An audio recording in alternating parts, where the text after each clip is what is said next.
Uncle Bill about to join us. Uncle Bill, who's that? That is Senator Bill Stanley from Moneta, Virginia, Franklin County he represents. Tell Richard Krause I finally learned how to say Moneta, Virginia. I'm excited about that. And Senator Stanley representing the 20th District Republican State Senator and a longtime friend of the John Fredericks Show, although Senator Bill Stanley serving as the hapless chairman of the Cruz for President campaign in Virginia, now on life support. They've been mathematically eliminated. Finished, I think, third or fifth or last in Virginia, got 10% of the vote in half the states in Connecticut. But here's the good news, Bill. Here's the good news. It is very possible. It is very possible if the recount comes out right. It is very possible that Ted Cruz will have actually won one legitimate delegate without stealing it from Tuesday's primary results. So there might be hope, right? How am I not surprised that you're going to open with this? First, it's good to see or talk with you, John, and certainly I'm very proud that you can say Moneta now, although that's where my office is. I live in Glade Hill in the southern part of Franklin County. That's easier for you to pronounce. Glade Hill, but Glade I did get Moneta, Virginia. Don't have to even practice that, I don't think, but we'll see. But, listen, Donald Trump has racked up some impressive victories lately. To the victor go the spoils in those races, but he's not at the magic 1, 2, 3, 7 yet. That's right. So there are things still to be played out. I mean, these are the rules of conventions. They've always been the rules of conventions that you have to have that magic number before you can be the nominee. He's not there yet.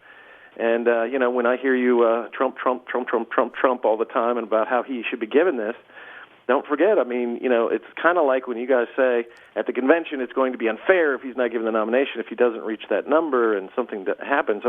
Those are rules, and that's how the game is played. And it's like saying, in football, that flea flicker should be illegal because we weren't ready for it. And so, just put your helmet on and buckle your chin strap because plays are still to be made. Well, we're trying, and I agree with you on that. We've got to get the delegates in the event that we come up short of 1237, and I say we because obviously I'm an ardent Donald Trump supporter for president.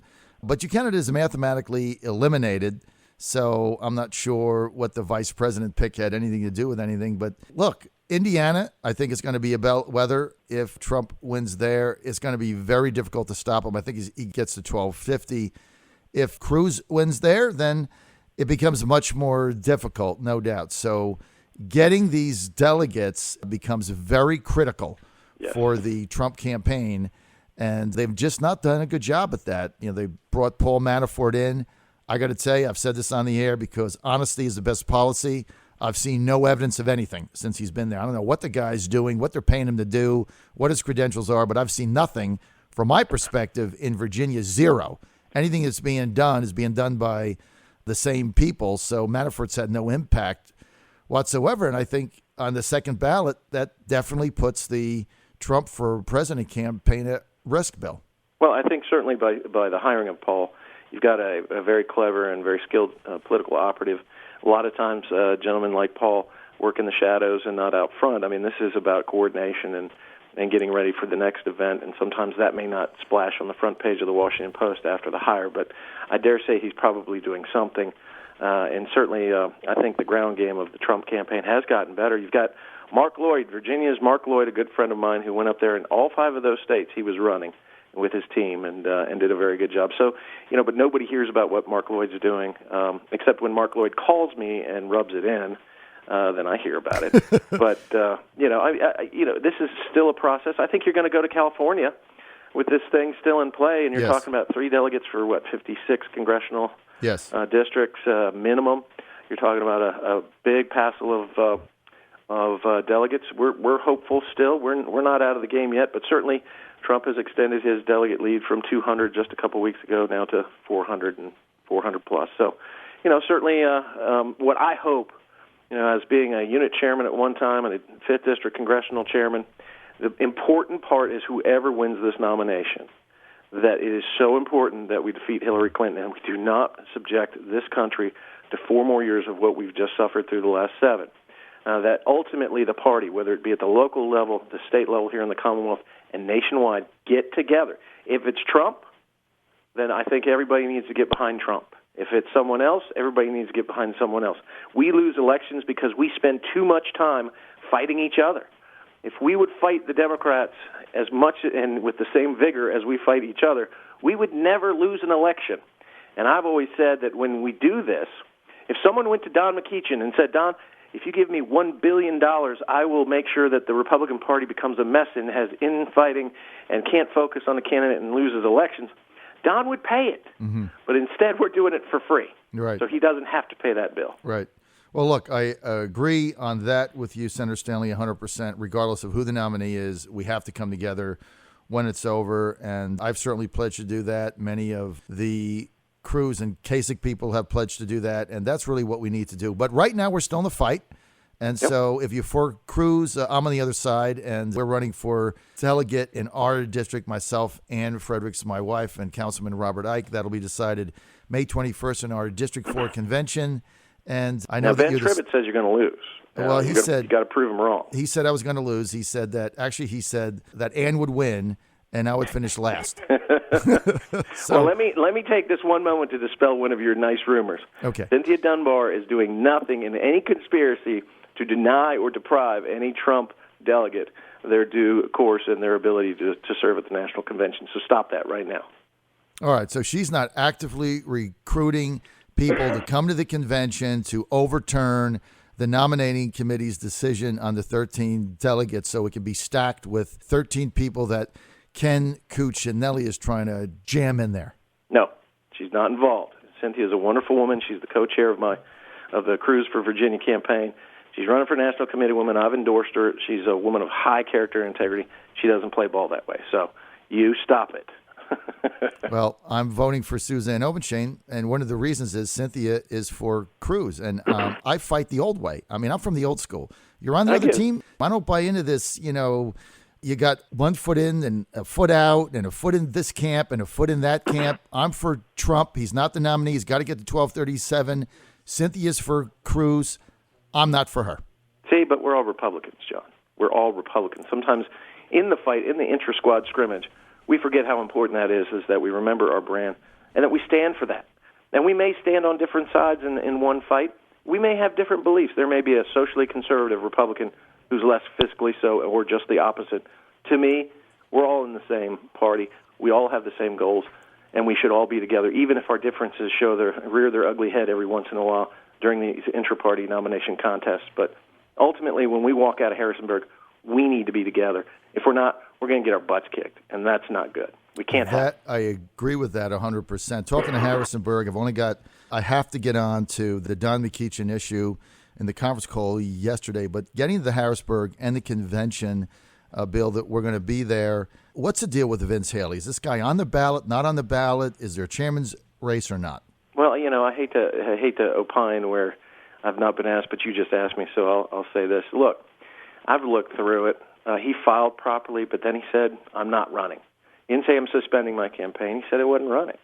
And then there's nothing in the state party plan, our organizational rules and regulations that say, well, is withdrawing a withdrawal so his filing doesn't count or not? And that's what we have these committees and certainly people that deal in these things that are going to have to figure that one out. And certainly I think it's, if you're in, you're in. If you say you're out, you're out. If you're suspending your campaign, you're still in and you're not out. So that may be, the fine point on it, but it just seems to me a little unsavory, the whole thing and how it's gone about. I think both sides can probably take blame where blame is due, but at the same time, again, we get ourselves into these kind of problems and these kind of issues, and we never come out of them right. And so ultimately, I keep preaching unity, but that's what it's got to be. And so that issue will be dealt with on Friday, whether there should be a nomination from the floor or not. If not, if they certify that Whitbeck was the only one that filed properly after the withdrawal, then that's the way it's going to be. And I don't think we should all pick up our toys out of the sandbox and go home because we don't like the result. We may be for one candidate or another. And through that process, that one candidate may win and the other one may lose. But in the end, we have to get behind them. Otherwise, we're doomed. We're doomed. We're doing everything the Democrats want us to do. I couldn't agree with you more on that. We'll see how it plays out. Senator, I was on a Democrats of Virginia conference call with Congressman Bobby Scott and Senator Don McEachin running for Congress. As you know, in my district, he's the overwhelming favorite to win that. And McEachin was adamant in defending McAuliffe's initiative to allow all felons, regardless of what the crime was, to get voting rights.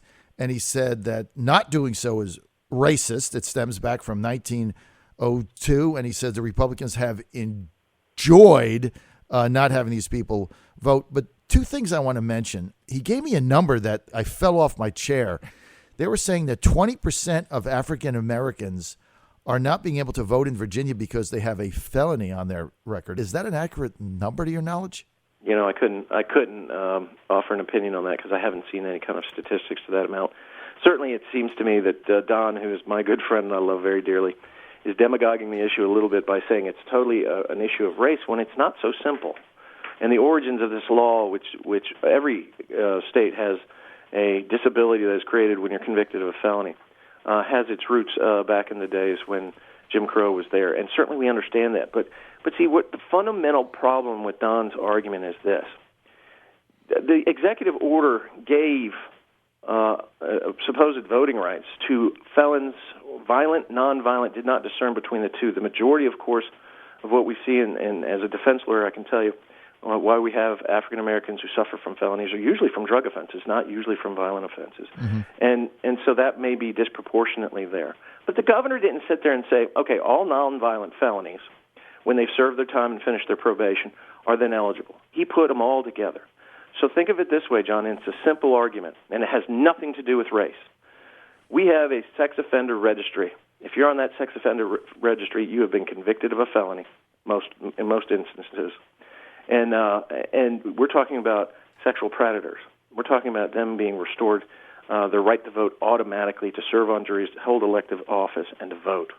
The reason why we had a screening process, which Mark Rubin, the attorney, told the ACLU was proper, and that in use of an executive authority in excess of what was already in place was an abuse of the Constitution, is because the screening is a purposeful, meaningful methodology employed to determine the restoration of rights. There must be 10 times a month where it's a constituent or an old client where I help them through the process. And certainly you can't just say that it's this governor and LeVar Stoney, who's done a very good job in restoring nonviolent felony rights, nonviolent felons their rights to vote through the screening process. But Bob McDonnell was doing the same thing.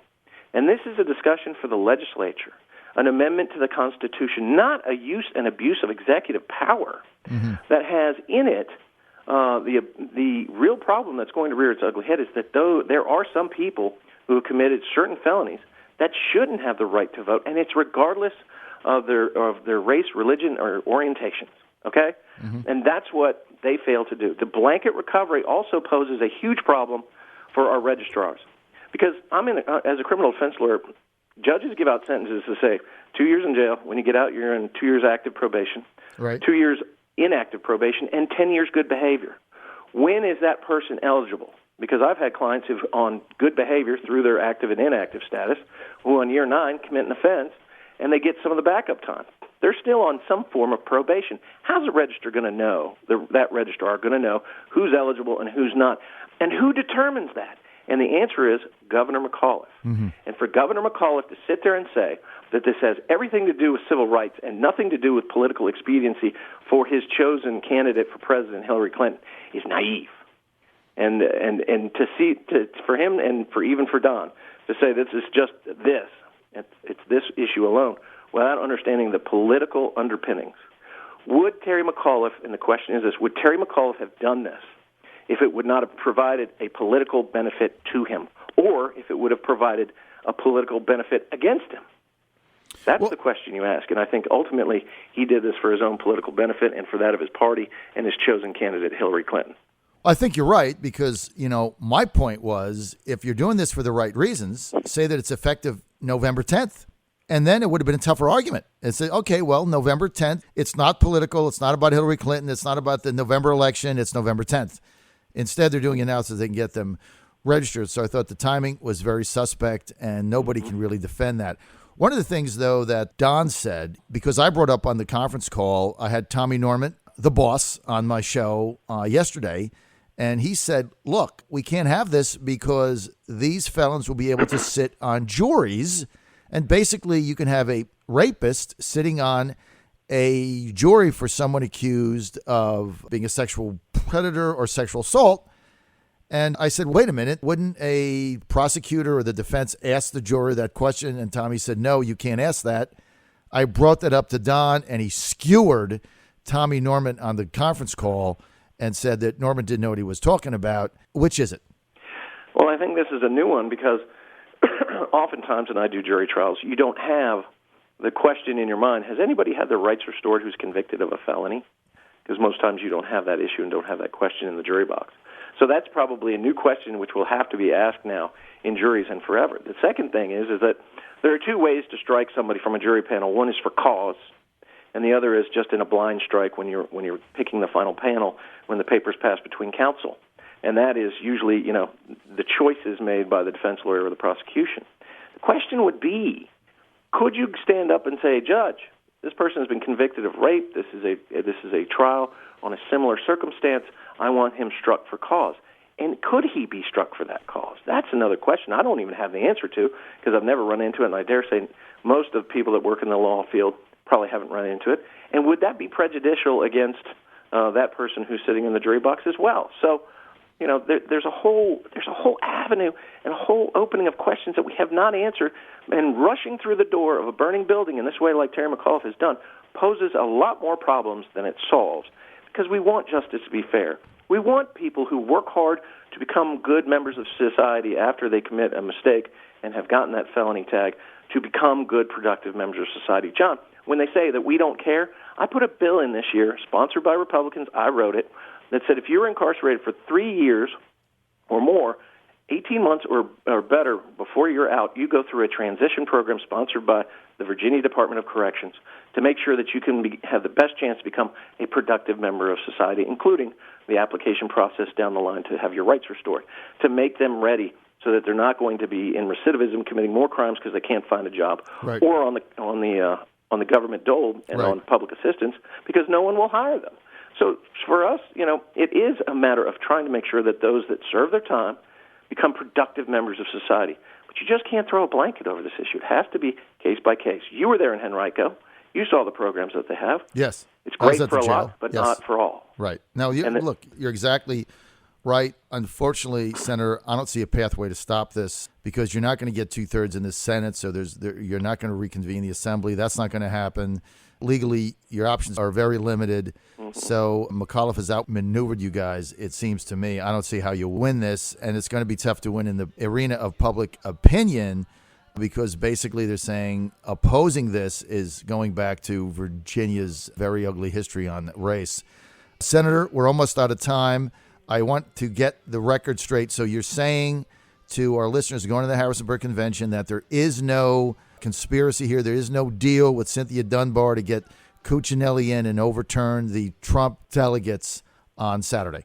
Absolutely not. You can take that to the bank, John. And I have your word on that. Yes, sir, you do. Okay. This is the John Fredericks Radio Network. I want to thank Senator Bill Stanley for being with us.